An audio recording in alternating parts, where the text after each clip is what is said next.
প্রধানমন্ত্রী তারেক রহমানের সম্ভাব্য ভারত সফর নিয়ে ঢাকা দিল্লির কূটনীতিতে চলছে ব্যাপক আলোচনা। এই সফর নিয়ে দুই দেশের যোগাযোগ চললেও শেখ হাসিনার প্রত্যর্পণ সহ কয়েকটি ইস্যুতে ভারতের স্পষ্ট জবাবের অপেক্ষায় রয়েছে ঢাকা। আগামী সেপ্টেম্বরে দিল্লিতে ব্রিক্স সম্মেলন, সেখানে বিমস্টেকের বর্তমান চেয়ারম্যান হিসেবে প্রধানমন্ত্রী তারেক রহমানকে আমন্ত্রণ জানিয়েছে ভারত। এর আগে নরেন্দ্র মোদীর পক্ষ থেকেও ভারত সফরের আমন্ত্রণ পেয়েছেন তিনি। ফলে আগস্টের তৃতীয় সপ্তাহে সফরের সম্ভাবনা নিয়ে আলোচনা চলছিল। তবে বাংলাদেশের পররাষ্ট্র মন্ত্রণালয় বলছে, সফরের জন্য এখনও অনুকূল পরিবেশ তৈরি হয়নি।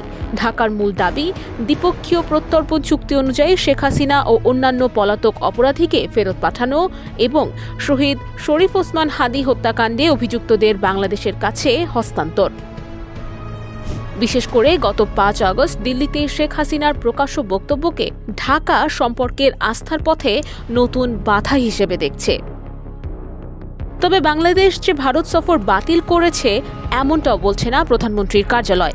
প্রেস সচিব সালেহ শিবলি জানিয়েছেন, ভারতের জবাব পাওয়ার পরই এই সফরের সময় নিয়ে পরবর্তী আলোচনা হবে।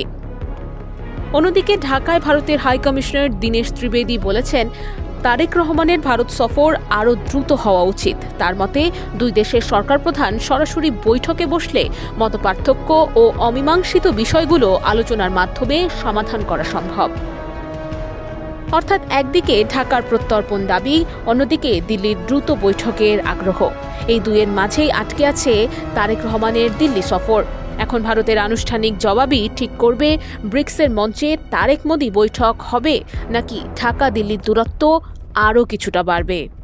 নুসরাত অনন্যা, ডেস্ক রিপোর্ট, এদিন।